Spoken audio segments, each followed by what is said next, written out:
এক এক করে ১৫০ বছর অতিক্রম করলো ত্রিপুরা পুলিশ।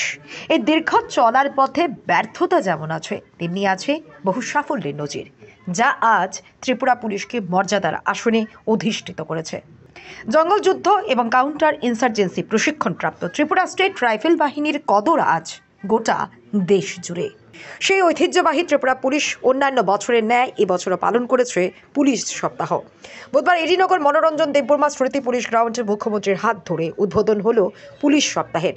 অনুষ্ঠানে উপস্থিত ছিলেন মুখ্য সচিব জে.কে. সিনহা এবং রাজ্য পুলিশের মহানির্দেশক অমিতাভ রঞ্জন সহ পুলিশের সমস্ত স্তরের আধিকারিকরা।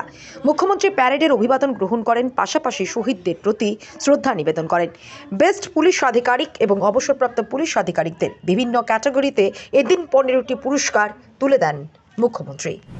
পুলিশের ক্রাইম ব্রাঞ্চের যে ক্রিমিনাল গ্রুপ, সিন্ডিকেট দমন সহ বিভিন্ন ধরনের অপরাধ যেটা দেখা যায়, তার জন্য আপনারা বিশেষ টাস্ক ফোর্স আপনারা তৈরি করেছেন এবং তার কাজও ভালোভাবে করছেন। এর মধ্যে আপনারা ত্রিপুরা পুলিশ 1413 জন টিএসআর জওয়ানের যে বেসিক ট্রেনিং সম্প্রতি শেষ হয়েছে, এর আগেও আমরা সেখানে এসেছিলাম, এবং নতুন যে 14 এবং 15 যে টিএসআর ব্যাটালিয়ন দক্ষিণ ত্রিপুরায় নবম টিএসআর ব্যাটালিয়নের ইচ্ছাচড়া এবং ঊনকোটি জেলার সাইদাবাড়িতে স্থানান্তরিত করা হয়েছে।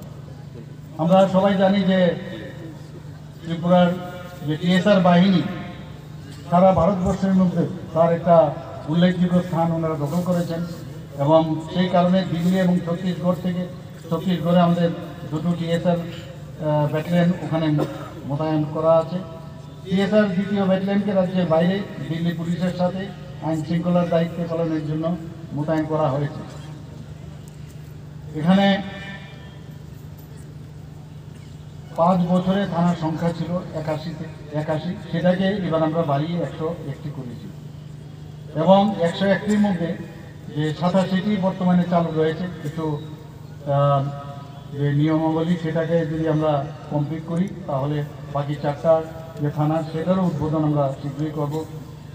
এবং 5টি নতুন জিআরপিএসের মধ্যে বিলুনিয়ার যে জিআরপিএসের উদ্বোধন করা হয়েছে, বাকি 4টি জিআরপিএস এবং সাবরুম, উদয়পুর, বিশালগড় এবং বিশ্রামগঞ্জে শীঘ্রই আমরা চালু করব। কেটিডিএস পুলিশ ট্রেনিং একাডেমি আমরা গর্ব করি যে সেখানে আমাদের পুলিশের কনস্টেবলদের সর্বোত্তম মানের প্রশিক্ষণ দেওয়া হয়, এবং মণিপুর থেকেও আমাদের কাছে আবেদন করা হয়েছে যাতে ওদের কনস্টেবল যারা আছে তাদেরকে ট্রেনিং দেওয়া হয়। তো এতে মনে হচ্ছে আমাদের যে পারফরমেন্স, আমাদের যে কেটিডিএসের যে ট্রেনিং সেন্টারে নিশ্চয়ই সেই পারদর্শিতা রয়েছে, তবেই এখন বাইরের থেকেও তারা বলছে যে এখানে আমরা ট্রেনিং নিতে চাই। এবং আপনারা এটাও জানেন যে সিবিআইয়ের ইচ্ছানুসারে আমরা পশ্চিম ত্রিপুরা জেলায়, উত্তর ত্রিপুরা জেলায়, খোয়াই জেলায় এবং ধলাই জেলায় 4টি নতুন ক্যাম্প অফিস আমরা ওখানে সেট আপ করার জন্য কাজ চলছে, এবং 2টি টাইপ 4 কোয়ার্টার ওনাদের জন্য আমরা দিয়েছি যাতে ওনারা এখন কাজ করতে পারে। সেইভাবে আমাদের বিপিআরএনডি এর অধীনে সেন্ট্রাল ডিটেকটিভ ট্রেনিং ইনস্টিটিউট স্থাপনের জন্য আমরা উজ্জমনগর থানার পাশে 10 একর জায়গা আমরা সেটাকে চিহ্নিত করেছি। তো এনবিসিসির যে আমরা এখানে মাদকদ্রব্য নিয়ন্ত্রণে ব্যুরোর অফিস খোলার প্রয়োজনীয়তার সুবিধার্থে জ্যাকসন গেটে এনবিসিসির অফিস সেখানেও আমরা চালু করেছি।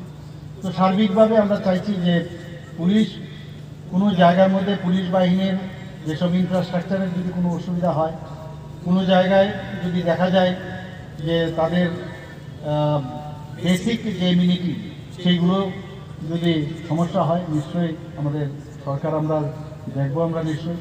এবং আজকে এখানে এই 150 বছরের যে ত্রিপুরা পুলিশ, এবং আপনারা যারা ত্রিপুরা পুলিশ উইক প্যারেডে আজকে এখানে অংশগ্রহণ করেছেন, এবং যারা এখানে আমার সাথে এখানে যারা ডিগনিটারি সবাই উপস্থিত আছেন, সবাইকে হার্দিক অভিনন্দন ও শুভেচ্ছা জানিয়ে আমার